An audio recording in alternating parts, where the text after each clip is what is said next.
1,997 square meter dito sa Bamban Tarlac. Harap siya ng cemented road. Ayan yung poste, kuryente, walang problema. Pang rest house farm, maganda siya, no? At ito, hanggang dito, no? Tapos may creek pa doon hanggang dulo. Hanggang doon. Tapos hanggang doon siya, hindi na ako bababa, medyo nakakapagod, no? Tapos diretso tayo dito sa daan na to. Ganda ng property, promise. Harap pa siya ng daan, no? Pwede ka kahit saan mo gustong gumawa ng daan, nasa iyo, no? Tapos yan, no? Ang ganda, oh. Hindi, kahit na pababa siya, hindi siya ganun katapang or ganun ka-slope, no?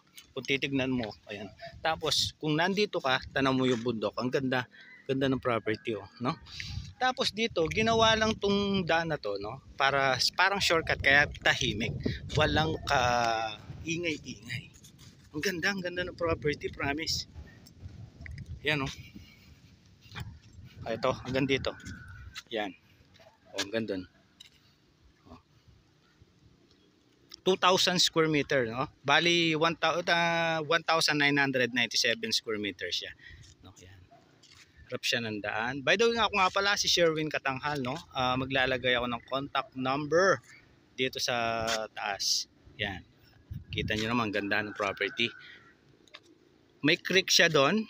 Kung resort, walang problema kasi lalabas to sa sa school ng Pag-asa. Ito naman sa MGG, may daan din doon. Kaya napakaganda ng property. Ayan, 1,997 square meter. Okay? Ang title niya is TCT, no? TCT na. Kaya transfer na lang ang kailangan, walang problema. Okay?